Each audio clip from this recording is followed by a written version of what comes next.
ॐ जननीं शारदां देवीं रामकृष्णं जगद्गुरुं पादपद्मे तयो श्रित्वा प्रणमामि मुहुर्मुहुः। শ্রী শ্রী রামকৃষ্ণ মহিমা অক্ষয় কুমার সেন। তাঁরই কথা ভক্ত হিসেবে তিনি বলছেন, আমি অমুকের ছেলে, আমি অমুক, আমাকে জানিস না, এসব কথা যে আমি বলে সে আমিটি মিথ্যা নয় বটে, কিন্তু বস্তুত সে আমি কে জানো? সে আমি তিনি মাত্র।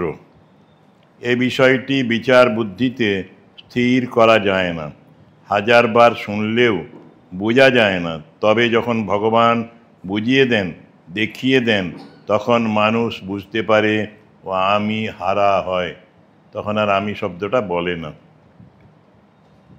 এই যে আমি অমুক, আমি অমুকের ছেলে, আমাকে জানিস না, এইসব অহংকার থেকে যে আমি বলে, এই আমিটাও আসলে তিনি। ঠাকুরেরও মত এরকম যে তিনি ছাড়া আর কিচ্ছু নেই।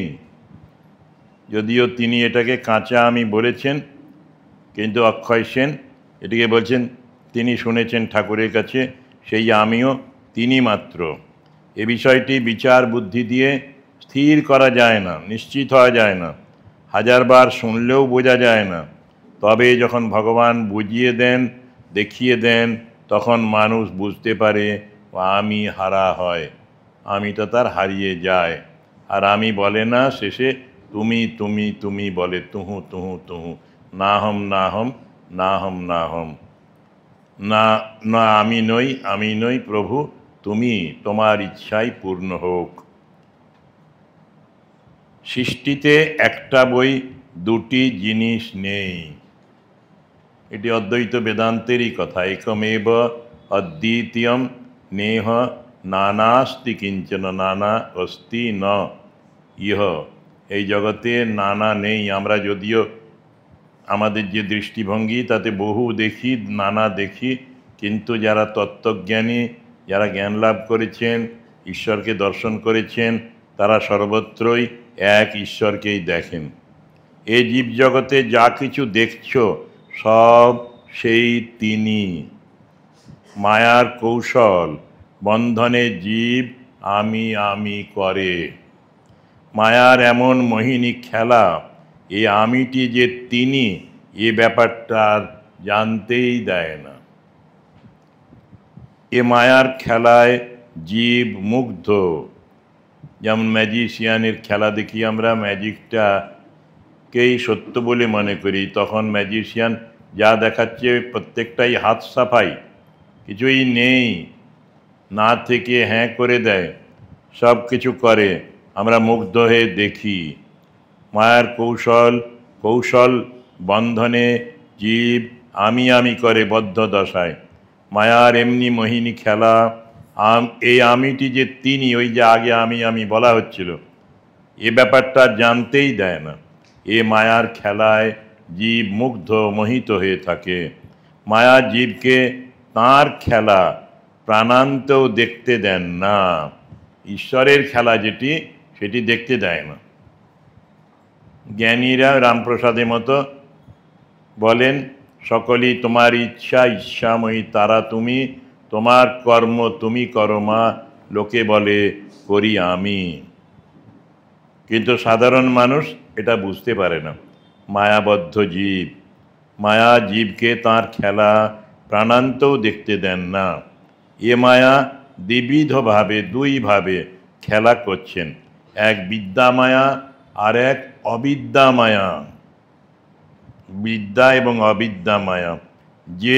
যেসব জীব অবিদ্যা মায়ার রাজ্যগত, তারা কামকাঞ্চন নিয়ে গুরুহারা হয়ে বেউস হয়ে খেলছে।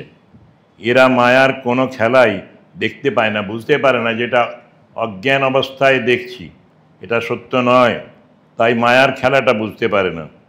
এদের দিন রাত এক ধারা বইছে, একভাবেই আছে, অবিদ্যাকে নিয়েই রয়েছে।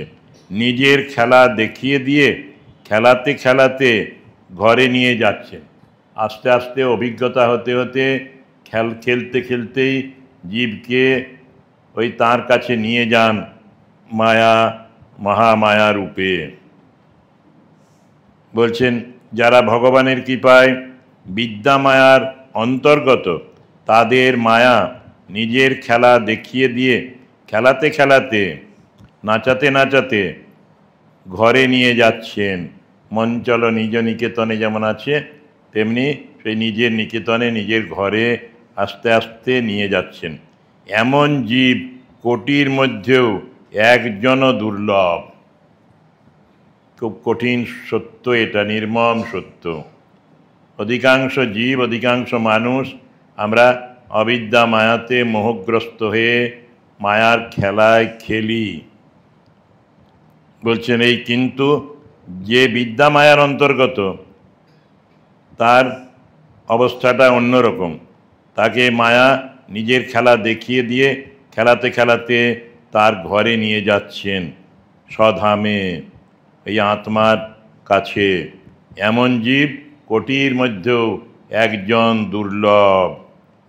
এমন একজন যদি মেলে, সে মায়ের বড় পুত্র। যার এই দশা হয়, সে সত্যি সত্যি মায়ের বড় পুত্র। মা কালীর বলতে পারি, মা শারদার বলতে পারি। এটি যেন ইনি বড়পুত্র হলেও হাসি কান্নার খেলা থেকে মুক্ত নন। পঞ্চভূতের ফাঁদে ব্রহ্ম পড়ে কাঁদে। হাসি কান্না এই দুইয়ের মধ্যেই তিনি থাকবেন, যদিও তিনি বিদ্যার ঘরে আছেন। সে মায়ের বরপুত্র, কিন্তু এটি যেন ইনি বরপুত্র হলেও হাসি কান্নার খেলা থেকে মুক্ত নন। যতদূর খেলা ততদূর মায়ার রাজ্য, বিদ্যা মায়ার রাজ্য। ব্রহ্মা বিষ্ণু মহেশ্বর থেকে কীটানুকীট পর্যন্ত মায়ার ঘূর্ণিপাকে সব ঘুরছেন। মায়ার বন্ধন কেমন জানো? আভাসে যেমন রবারের গোলাকার দড়ি। যে বস্তুকে বাঁধে, সেটা যতই মোটা হোক না কেন, দড়ির আয়তন ততই বৃদ্ধি পায় ইলাস্টিসিটির জন্যে, স্থিতিস্থাপকতার জন্যে। যত টানো তত বড় হয়, মোটা হলেও তাকে বাঁধা যায়। আবার সেটা যতই সরু সূক্ষ্ম হোক না কেন, দড়ির আয়তন ততই সরু ও সূক্ষ্ম হয়। এ খুব কঠিন জিনিস, কিন্তু এটা ঘটে। বস্তু যতই সূক্ষ্ম হোক, বন্ধনের মধ্যেই থাকতে হবে। মোটা লোকটা দড়িতে বাঁধা পড়বে আর রোগা লোকটা দড়িতে বাঁধা পড়বে না, তা নয়। যতই সূক্ষ্ম হই না কেন, বন্ধনের মধ্যেই থাকতে হবে যতদিন অবিদ্যা আছে। বিদ্যা থাকলেও বিদ্যার অহংকার হয়, তখন ওই বন্ধনেই থাকে, হাসির কান্নার খেলাটি চলতে থাকে। এ বন্ধনের পর যে কি, তা আমি জানি না, ও তার কিছুটা আভাসও জানি না। যিনি যতই বড়পুত্র হন না কেন, বাঁধনের হাতে মুক্তি নেই। তবে বড়পুত্রের বাঁধন প্রার্থনীয়, দেবেশ বাঞ্ছিত। দেবতারাও চায় ঈশ্বরের বড়পুত্র রূপে থাকতে। সেজন্যই এই অবস্থাটি, বন্ধন দশা কিছুটা থাকলেও এটি প্রার্থনা করে সাধকেরা। কেননা এ বাঁধনে সুখ বই দুঃখ নেই। বোঝে মায়ের হাতে বাঁধা আছি আমি, ভয় কি আমার? এতে সুখ ছাড়া আর দুঃখ নেই। এরা মায়ার খেলা দেখতে দেখতে যান। এখানেও ওই বিদ্যার মায়াতেও অবিদ্যার বন্ধনের মতো মনের হাসি কান্না আছে বটে, কিন্তু এই হাসি কান্না আরেক রকমের। অবিদ্যা মায়া যে হাসি কান্না, সেটা মোহগ্রস্ত, অতি বন্ধন দশা। বিদ্যা মায়ার যে হাসি কান্না, সেখানে বন্ধনটি খুবই কম, আভাস মাত্র থাকে। এ হাসি কান্না আরেক রকমের বিদ্যা মায়ার রাজ্যে। এতে বেহুশ করে না।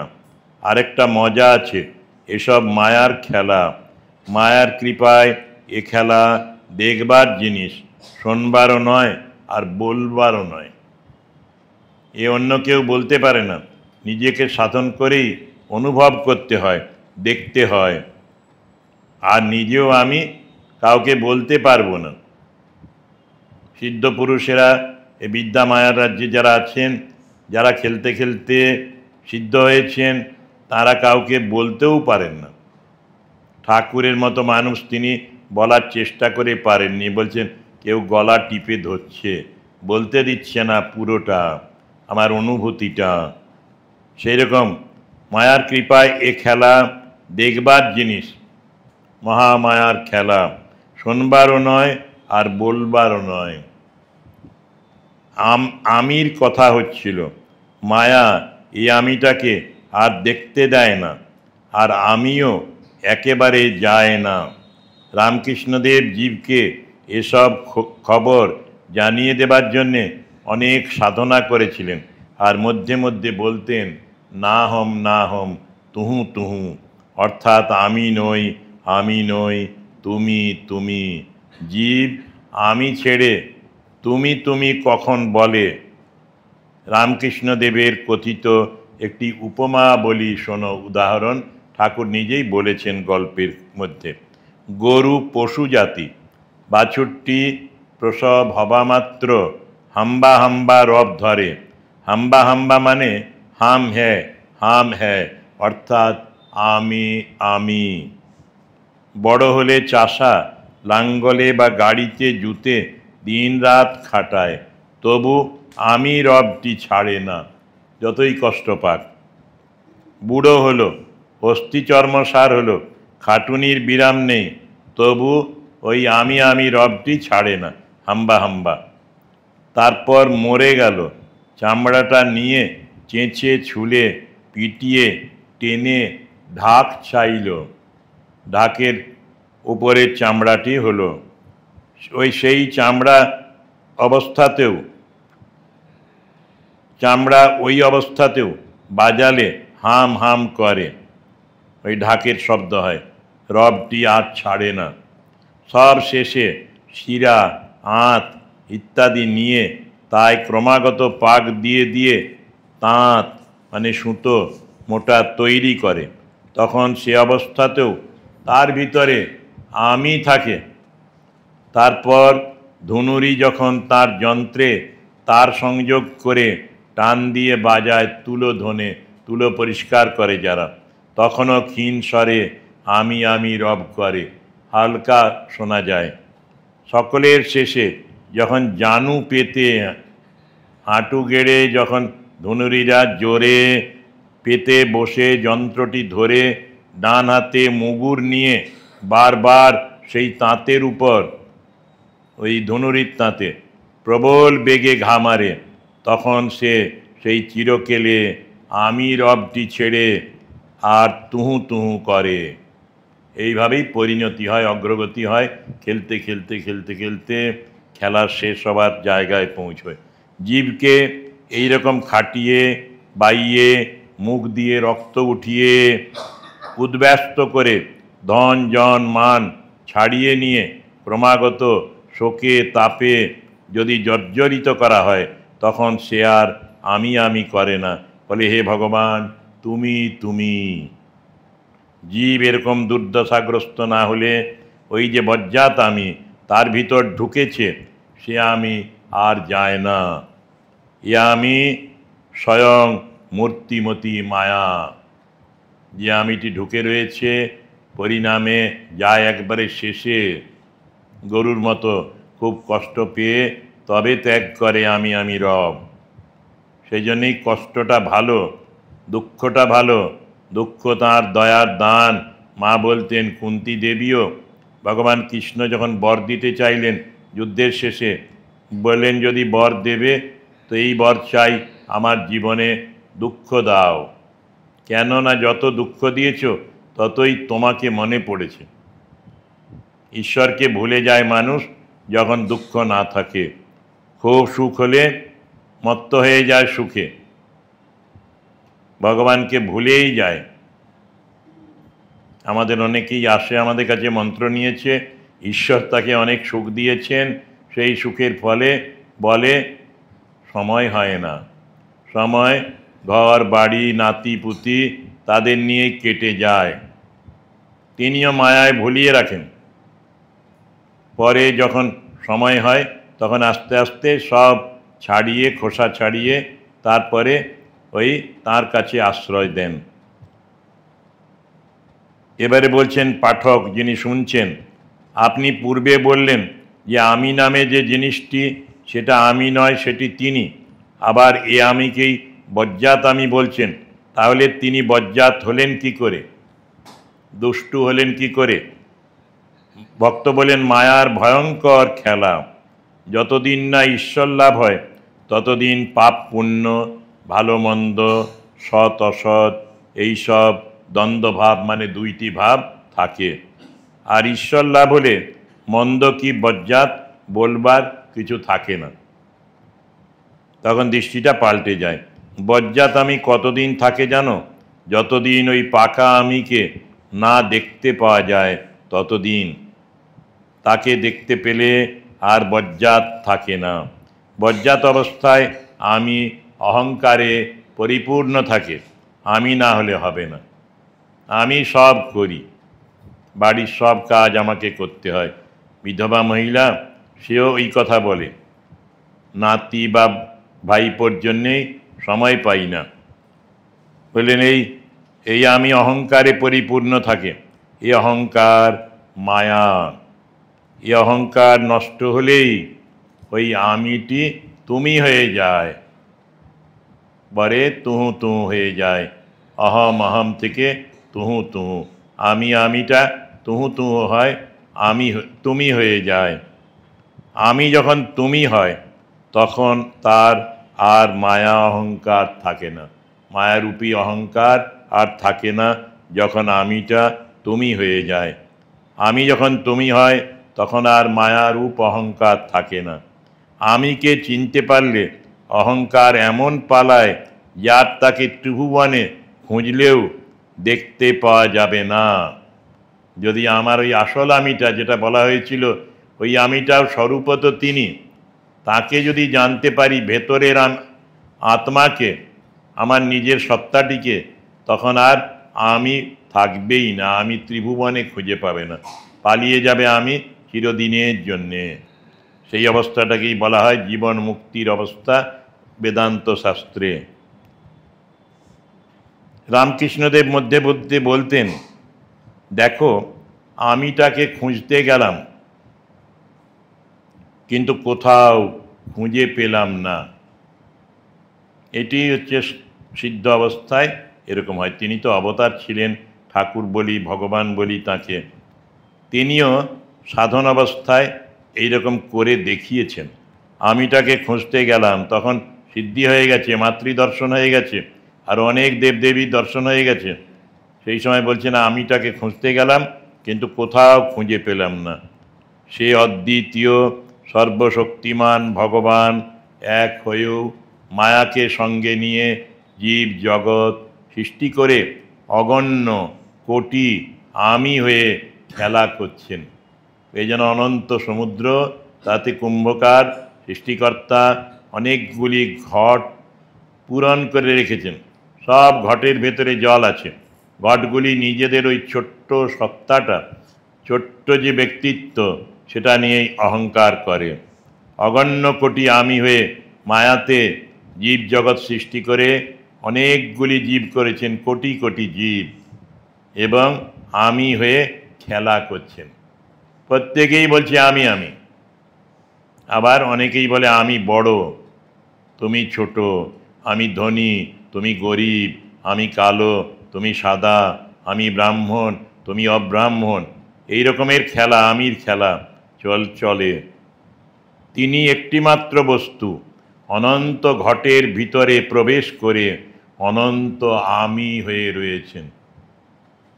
এক সচ্চিদানন্দ ঈশ্বর, তিনি সব ঘটের ভেতরে আছেন। অনন্ত ঘটে, অন্তহীন ঘটে, অসংখ্য ঘটে তিনি বিদ্যমান, প্রবেশ করে অনন্ত আমি হয়ে রয়েছেন। প্রত্যেক ঘটের প্রত্যেক অবস্থাতে সেই তিনি বই, আর কেউ নয়। প্রত্যেক ঘটের মধ্যে আছে। এমনিতে সেই জন্যে শঙ্করাচার্য বেদান্তের সার বলেছেন যে শ্লোকার্ধেন প্রবক্ষ্যামি যদুক্তম গ্রন্থকোটিভি ব্রহ্ম সত্যম জগন্মিথ্যা জীব ব্রহ্মৈব না পর। কোটি কোটি গ্রন্থে যা লেখা হয়েছে ঈশ্বর সম্বন্ধে, সত্য সম্বন্ধে, তা আমি একটা শ্লোকের অর্ধেকে, এক শ্লোক মানে 2 লাইন, এক লাইনে বলবো। সেই এক লাইনে কি বলা? ব্রহ্ম সত্য জগন মিথ্যা। ঈশ্বর বা ব্রহ্মই সত্য, সব সময় থাকে, ত্রিকাল অবাধিত, অতীতে ছিল, বর্তমানে আছে, ভবিষ্যতেও থাকবে। আর জগৎ বাধিত সত্য, একটি পিরিয়ডের জন্যে এসেছি। প্রসাদের গান আছে সুন্দর, মনরে কৃষিকাজ জানো না, এমন মানব জমিন রইল পতিত, আবাদ করলে ফলতো সোনা। ওই গানে একটা সুন্দর লাইন আছে, অদ্য কিংবা শতাব্দান্তে বাজেয়াপ্ত হবে জানো না। এই যে মানব জমিন, মানব শরীর, আজকে কিংবা কদিন পরেই বাজেয়াপ্ত হয়ে যাবে, এই শরীরটা আর থাকবে না। এখানে অরুণ ভট্টাচার্য বলে একজন ছোট্ট হাইট ছিল, বেঁটে মতো, সে আমাদের সব ঘর বাড়ির রেলিংগুলো, গ্রিলগুলো পরিষ্কার করত। এবারে এসে শুনলাম কদিন আগে তার শরীর খারাপ হয়েছিল, শ্রমজীবীতে ভর্তি হয়েছিল, 2 দিনের মধ্যেই বা 2-3 দিনের মধ্যে মারা গেল। খুব বেশি ভোগেনি বেচারি, সে বিয়ে করেনি, ভুগলে কষ্ট হতো। তো এই বললাম একদিন না একদিন যেতেই হবে, এই জমিটাকে ছেড়ে দিতে হবে, মানব জমিটাকে। সেটি কিন্তু তবুও আমরা আমি করি। তিনি একটি মাত্র বস্তু, অনন্ত ঘটের ভিতর প্রবেশ করে অনন্ত আমি হয়ে রয়েছেন। প্রত্যেক ঘটের প্রত্যেক অবস্থাতে তিনি বই, আর কেউ নয়। সেই জন্যেই ওই শ্লোকের অর্ধেকের শ্লোকের শেষের অংশে বলছেন জীব ব্রহ্মৈব না পর। যদিও বললাম ব্রহ্ম সত্য জগন মিথ্যা, জীব জগৎ সবই মিথ্যা, অনিত্য, কিন্তু জেনে রেখো জীব স্বরূপত ব্রহ্মই, জীব স্বরূপত ঈশ্বর। সো অহম, অহম ব্রহ্মাস্মি। এটি সকলে মানতে চায় না, ভয় পায়, আমি কি করে ঈশ্বরের সমান হব? কিন্তু প্রত্যেকের ভেতরেই ঈশ্বর আছে। স্বামী বিবেকানন্দ বিদেশে গিয়ে বলেছিলেন, মানুষকে পাপী বলাই মহাপাপ। তোমরা পাপী নও, তোমরা অমৃতের সন্তান। তোমাদের ভেতরে সেই অনন্ত ঈশ্বর বিদ্যমান, লুক্কায়িত হয়ে, গুহায়িত হয়ে, হৃদয়ের মধ্যে, হৃদয় গুহায় তিনি আছেন। সব কিছু তিনি সৃষ্টি করেছেন। তৎসৃष्ट्वा তদেবানুপ্রাবিশৎ। সৃষ্টি করে তিনি সৃষ্ট পদার্থের মধ্যে যত কিছু দেখছি সব জায়গায় তিনি। স্বামী সেই সখার প্রতি কবিতার শেষ 4 লাইনের প্রথমটিতে আছে, ব্রহ্ম হতে কীট পরমাণু সর্বভূতে সেই প্রেমময়। সেই প্রেমময় ঈশ্বর তিনি সর্বভূতে আছেন, সকল জীবের মধ্যে আছেন। কৃমি কীট তার মধ্যেও আছেন, কাতে নেই, সব দিকে আছেন। যেদিকে চোখ মেলছি, এমনকি জড় বস্তু যেটাকে ভাবছি তার ভেতরেও তিনি আছেন। আর জীবে তো আছেনই, যত্র জীব তত্র শিব, পাশবদ্ধস্তথা জীব পাশমুক্তস্তথা শিব। যে অহংকার করে, কাঁচা আমি করে, যে নিজেকে 3.5 হাতের জীবমাত্র ভাবে, সে পাশে বদ্ধ। লজ্জা, ঘৃণা, ভয় ইত্যাদি অষ্টপাশ আছে, সেই ভয়ে সেই পাশে বদ্ধ। আর যার পাশ মুক্ত হয়ে গেছে, যে নিজেকে জানতে পেরেছে আমি কে, মনোবুদ্ধি অহংকার চিত্তানি নাহম ন চ শ্রোত্র জিভে ন চ ঘ্রাণ নেত্রে ন চ ভৌম ভূমির ন তেজো ন বায়ু চিদানন্দ রূপ শিবোহম শিবোহম ন চ প্রাণসঙ্গো ন বৈ পঞ্চবায়ু ন বা সপ্তধাতুর ন বা পঞ্চকোষা ন বাক্পানিপাদম ন চোপস্থপায়ু চিদানন্দ রূপ শিবোহম শিবোহম। এই নিজের মধ্যে সে তখন শিব স্বরূপকে দেখে, শিবকেই দেখে, সে শিব হয়ে যায়। চিদানন্দ রূপ শিবোহম শিবোহম। সচ্চিদানন্দ শিব হয়ে যায় জীব। জীব আসলে শিব। জীবকে আমরা জীব বলে ভাবি, চামড়া আর মাংসে, হাড়, রক্ত পুঁজ দিয়ে গড়া এই জীবকে খুব দুর্বলভাবে দেখি আমরা, কিন্তু এর মধ্যেই সর্বশক্তিমান ঈশ্বর বিদ্যমান। প্রত্যেক জীবের মধ্যেই শিব আছেন। পুরুষের মধ্যে বিশেষত শিবের প্রকাশ, নারীর মধ্যে মা দুর্গা বা মা কালীর মহাশক্তির প্রকাশ। সর্বত্র এক ঈশ্বর, জীব ব্রহ্মৈব না পর, এটি বললেন। এরপরে বলছেন, সে অদ্বিতীয় সর্বশক্তিমান ভগবান এক হয়েও মায়াকে সঙ্গে নিয়ে জীব জগৎ সৃষ্টি করে অগণ্য কোটি আমি হয়ে খেলা করছেন। সবার মধ্যে তিনি ওই আমি, অগণ্য কোটি আমি হয়ে খেলা করছেন। তিনি একটি মাত্র বস্তু, অনন্ত অসংখ্য ঘটের ভিতর প্রবেশ করে অসংখ্য অনন্ত আমি হয়ে রয়েছেন। প্রত্যেকটা ক্ষুদ্র জীবেরই একটু একটু অহংকার আছে। প্রত্যেক ঘটের প্রত্যেক অবস্থাতে সেই তিনি বই, আর কেউ নয়। সব অবস্থায় তিনিই আছেন, কিন্তু মায়া তাকে প্রচ্ছন্ন করে রেখেছে, মুগ্ধ করে রেখেছে। তাকে তার স্বরূপটা জানতে দেয় না, সে নিজের ওই ক্ষুদ্র সীমাটাই দেখে। কুয়োর ব্যাঙ কুয়োটাই সর্বস্ব ভেবে রেখেছে। সমুদ্রের ব্যাঙ এসে যখন পড়ল, কোথার থেকে এসেছ? সমুদ্র থেকে। সমুদ্র কেমন? এখানে থেকে তুমি সমুদ্রের কল্পনাই করতে পারো না। সমুদ্র অনেক বড়। কুয়োর ব্যাঙটা কুয়োতেই লাফ দিয়ে দিয়ে দেখাচ্ছে এত বড়। বলে না, ভাবলো আরেকটু বেশি জাম্প করি, লং জাম্প, আরও বেশি দিল, না আরও বেশি, আরও বড় জাম্প দিল। একবারে এক জায়গা থেকে এক কোণ থেকে আরেক কোণে চলে গেল, এক বিন্দু থেকে আরেক বিন্দুতে বিপরীতে। তারপরে বলল, সমুদ্র বলে কিচ্ছু নেই, তুমি মিথ্যাবাদী, গেট আউট, বেরিয়ে যাও।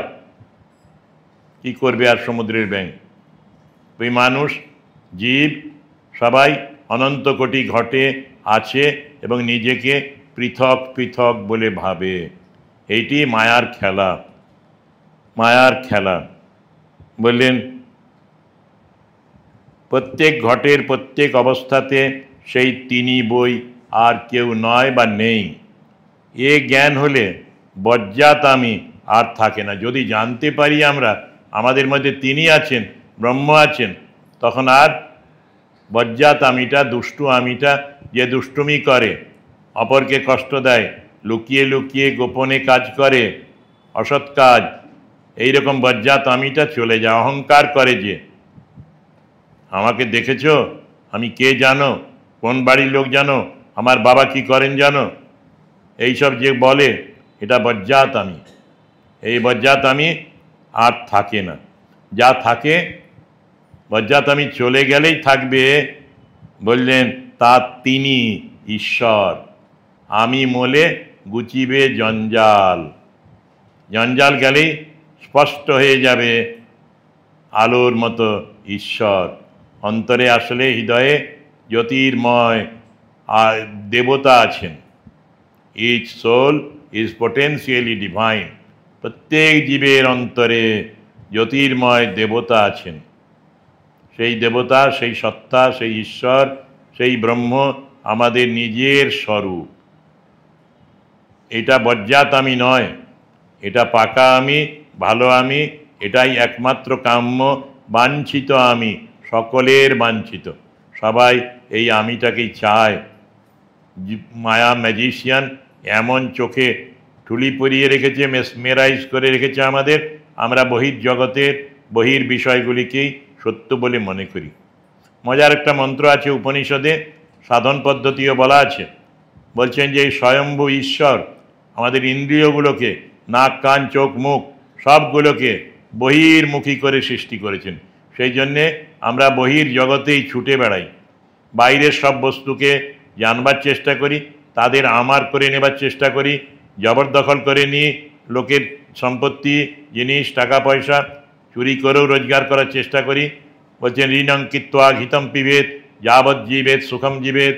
ওই ঋণ করেও ঘি খাই, যতদিন পারি লুটে নিয়ে এই পৃথিবীটা এইরকম ভাবি, দুর্নীতিগ্রস্ত হয়ে আমরা জীবনটাকে নষ্ট করি। এটাই স্বভাব, এটাই যেন ঈশ্বরের খেলা। পরাঞ্চি খানি ব্যত্রিনাথ স্বয়ম্ভু তস্মাৎ পরাং পশ্যতি নান্তরাত্মন। এ বাইরে বাইরে ছুটে বেড়ানো, ইন্দ্রিয়গুলিকে বহির্মুখী করা, এই ঈশ্বর সৃষ্টিকর্তাই যেন করেছেন। সেই জন্যই জীব অন্তরাত্মাকে দেখতে পায় না, অন্তরে ঢুকতে পারে না। মা বললেন, ওই যদি শান্তি চাও মা, কারো দোষ দেখো না, দোষ দেখবে নিজের, সকলকে আপন করে নিতে শেখো। আমরা বাইরেটা দেখি বলেই অপরের দোষ দেখি। যদি ভেতরে দেখি, নিজের ভেতরে, অপরের ভেতরে, তাহলে দেখব সকলের ভেতরে সেই এক পরমাত্মা, ঈশ্বর, ভগবান, আমার প্রেমের ঠাকুর রামকৃষ্ণ কি মা শারদা, তিনি আছেন সবার অন্তরে।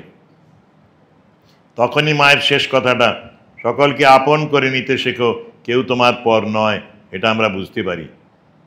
তো সৃষ্টিকর্তা পরমেশ্বর বহির্মুখী করে সৃষ্টি করলেন, সেই জন্যই আমরা বহির বিষয়ে, বহির জগতে ছুটে বেড়াচ্ছি, গোলক ধাঁধায় ঘুরছি, এটা সেটার পেছনে, ভাবছি ওটা আমাকে সুখ দেবে, দিল না, তারপরে আরেকটা জিনিসের জন্যে ছুটে বেড়ালাম, যদি সুখ পাই, এরকম করে অনন্ত বিষয়ের পেছনে ছুটছি, একটাকে পাচ্ছি না, অন্তরে ঢুকতে পারছি না।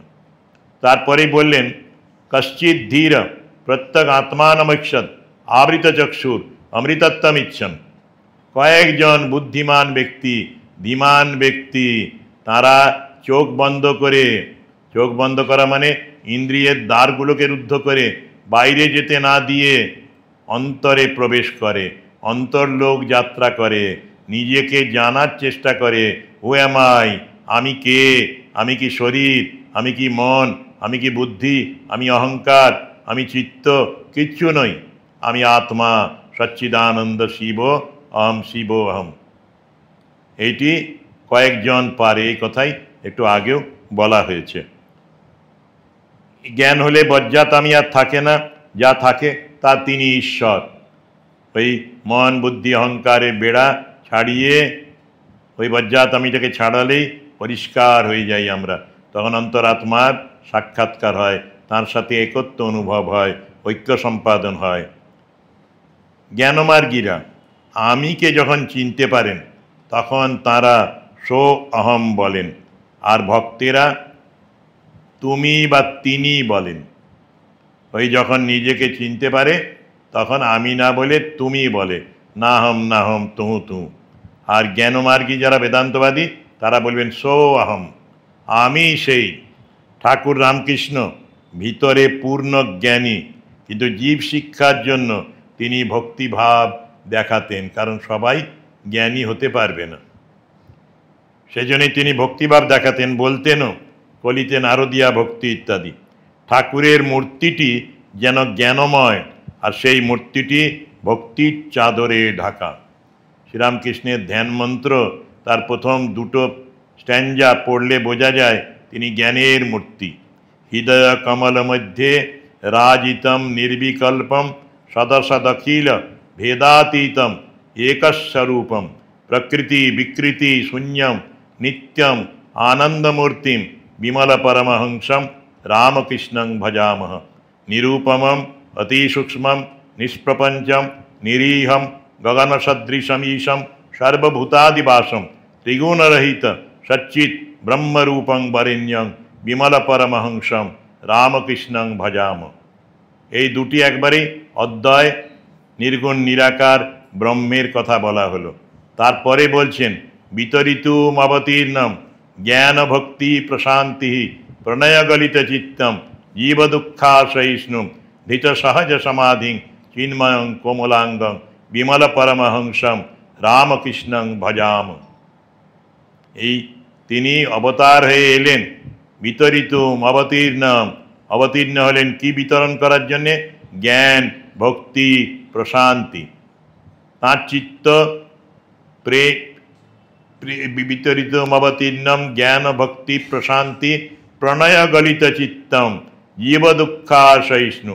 প্রেমে গড়া চিত্ত, প্রেমে গলা চিত্ত, এলভি পার্সনিফাইড। প্রণয়গলিত চিত্তম জীব দুঃখাসহিষ্ণু। তিনি জীবের দুঃখ সহ্য করতে পারতেন না, যেখানে জীবের দুঃখ দেখতেন সেখানে চোখের জল ফেলতেন। কি অদ্ভুত হৃদয়! দুঃখী মানুষ তার কাছে এলে বা দুঃখী মানুষকে দেখলে তিনি অশ্রু বিসর্জন করতেন। হায়, এদের এই দশা হয়েছে। রানাঘাটে যখন গেলেন, কলাইঘাটায় চূর্ণী নদীর তীরে মথুর তাকে নিয়ে গেলেন। তার উদ্দেশ্য ছিল জমিদারি চলে, 2 বছর খাজনা দেয়নি লোকগুলো, প্রজারা, তাদের কাছ থেকে জোর করে খাজনা আদায় করবেন। সেজন্য লাঠিওয়ালা তার পার্শ্বদের নিয়ে গেছিলেন, লেঠেলদের। ঠাকুর পৌঁছেই দেখছেন মানুষগুলোর দিকে, তারা তাকে অভ্যর্থনা জানাতে এসেছিল নদীর ধারে। প্রভু আসছে আমাদের, জমিদার রাজা, জমিদার বাবু। ঠাকুর দেখলেন তাদের শরীরে মাংস নেই, শুকিয়ে গেছে, 2 বছর খাওয়াই হয়নি, ফসল হয়নি। সেই লোকগুলোকে দেখে ঠাকুর কাঁদতে শুরু করলেন আর বললেন, মথুর, ছিছি, এদের কাছে খাজনা নেবে? 2 বছরে খাজনা মকুব করে দাও, এদের 1 পেট খাবার দাও, একটা করে কাপড় দাও, মাথার তেল দাও, স্নান করুক ভালো করে। কদিন মনে হয় স্নান করেনি বেচারিরা। কেঁদেছেন, বলেন যদি না করো তাহলে আমি এদের সাথেই থাকবো। সেই জন্য এই স্বামী বিবেকানন্দ যখন 1881 সালে এলেন, 3 দিন 4 দিন ঠাকুরকে দর্শনের পরে কলকাতা রাস্তায় হেদোর কাছে, স্কটিশ চার্চ কলেজের কাছে বন্ধু হরিনাথের সাথে দেখা হলো। দুজনই 3-4 বার মাত্র ঠাকুরকে দেখেছেন। কি ভাই, ঠাকুরকে কি মনে হচ্ছে? নরেন ছোট্ট একটা কথা বললেন, LOV পার্সনিফাইড, প্রণয়গলিত চিত্তম, ভালোবাসার ঘনীভূত মূর্তি তিনি। এরপরে হরিনাথকে স্বামীজি বললেন, নরেন্দ্রনাথ, তোমার কি মনে হয়? উনি বললেন, কি বলবো তার সম্বন্ধে? হিমালয় পর্বত যদি কালির বড়ি হয়, সাগর যদি দোয়াত হয়, পৃথিবী পৃষ্ঠ যদি কাগজ হয়, মা সরস্বতী স্বর্গের পারিজাত বৃক্ষের একটি ডালকে কলম করে যদি লিখে চলেন, তার মহিমা লিখে শেষ করা যাবে না। পুষ্পদন্ত কবি, তিনি শিব মহিম্ন স্তোত্র লিখেছেন। সেখানে শিবের মহিমা এইভাবেই কীর্তন করেছেন, বর্ণনা করেছেন। অসিতগিরি সমংস্যাৎ কজ্জলং সিন্ধু পাত্রে সুরতরুবর শাখা লেখনী পত্রমূর্বি লিখতি যদি গৃহীত্বা শারদা সর্বকালম তদপি তব গুণানামীশ পারম ন জাতি তব তত্ত্বম ন জানামি কীদৃশোসি মহেশ্বর যাদৃশায় মহাদেব তাদৃশায় নমো নম। এই ঠাকুর ওই আমাদের ধ্যানমন্ত্রে শেষে এই কথাটি বলা হলো যে বিতরিতু মবতীর্ণম জ্ঞান ভক্তি প্রশান্তি প্রণয়গলিত চিত্তম জীব দুঃখাসহিষ্ণু। দেওঘরেও একই ঘটনা ঘটেছিল তীর্থযাত্রার সময়। এটি গরিব পল্লীর পাশ দিয়ে যেতে যেতে ঠাকুর মথুরকে ওদেরও খাওয়া, কাপড়, মাথার তেল দেওয়ার জন্যে জোর করেছিলেন।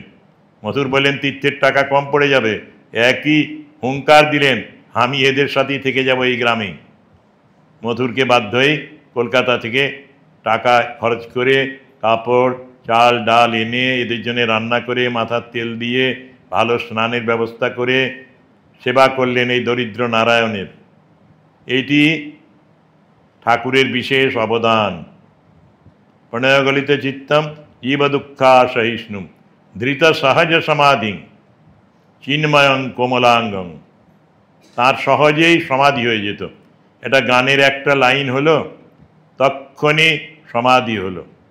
এরকমের কতদিন যে হয়েছে তার নয়।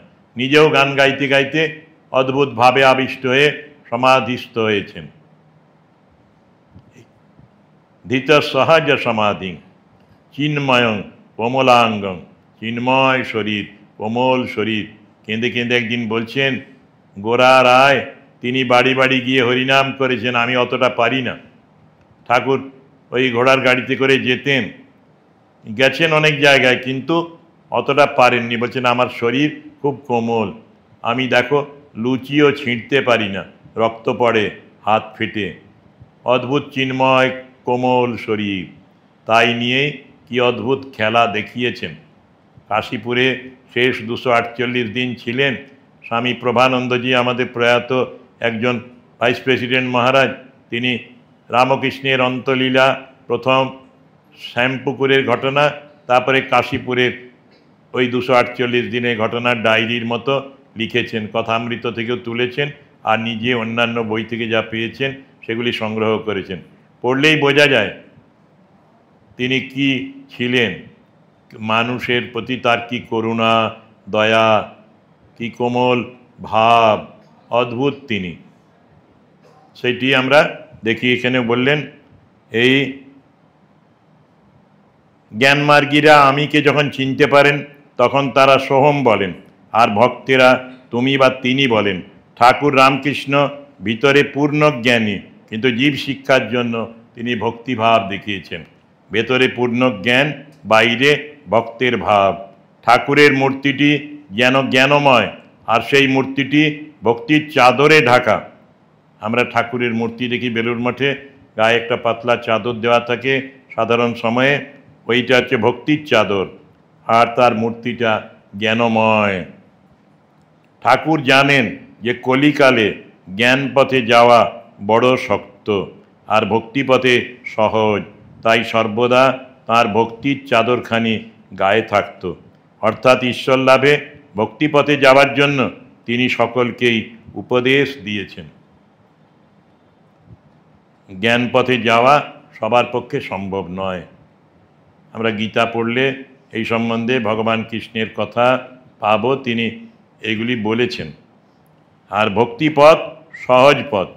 আমরা তো ভালোবাসি কাউকে না কাউকে, সেই রকম ভালোবাসা যদি তাকে দেওয়া যায় সেটি হবে ভক্তির পথ। ঠাকুর বলেন 3 রকমের টান আছে। সতীর পতির প্রতি টান, সন্তানের বা মায়ের উল্টোটা হয়, ছেলের মায়ের প্রতি টান, মায়ের সন্তানের প্রতি টান, আর বিষয়ের প্রতি টান, ভালোবাসা, ভক্তি। এই 3টে ভক্তি, 3টে ভালোবাসা, 3টে টান একত্র করো, সেইটি ঈশ্বর লাভের সহজ উপায়। ওই মোড় ফিরিয়ে দাও, যার প্রতি আছে সেইখান থেকে ঈশ্বরের দিকে আনো। রাস্তাটা চেঞ্জ করো। তুমি রাইট হ্যান্ডে যাচ্ছিলে, তুমি লেফট হ্যান্ডে চলো, বা লেফট হ্যান্ডে যাচ্ছ রাইট হ্যান্ডে চলো। বিষয়ের উল্টো। প্রহ্লাদ, নৃসিংহ দেব হিরণ্যকশিপু বধের পরে প্রহ্লাদকে বলেছিলেন, কি চাও আমার কাছে, কিছু প্রার্থনা করো। তিনি বলেন, কি আর চাইব, তোমাকে দর্শন করলাম, কিচ্ছু চাই না, না কিছু চাইতে হবে। তখন তিনি বলেছিলেন অনেক কথা, তার মধ্যে বলেছিলেন একটি, যে বিষয়ীরা যেমন বিষয় ভালোবাসে, আমি যেন তোমাকে সেই রকম করে ভালোবাসতে পারি হে নারায়ণ।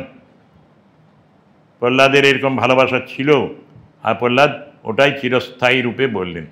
আরেকটি প্রার্থনার কথা তিনি বলেছিলেন, ওই বুদ্ধিতে, অদ্ভুত বুদ্ধিতে, ঠাকুর কথামৃততে বলেছেন। তিনি সেদিন বলেছিলেন, প্রভু আমাকে যারা কষ্ট দিয়েছে তাদের তুমি কষ্ট দিও না, সাজা দিও না, এই ধরনের ভাষা বলেছিলেন। ঠাকুর বলেন, কেন বলেছিলেন? কারণ তিনি জানতেন সর্বভূতে তিনিই আছে। সুতরাং যারা কষ্ট দিয়েছে, ওই বজ্জাত লোকগুলো, ওদের মধ্যেও তিনি আছেন।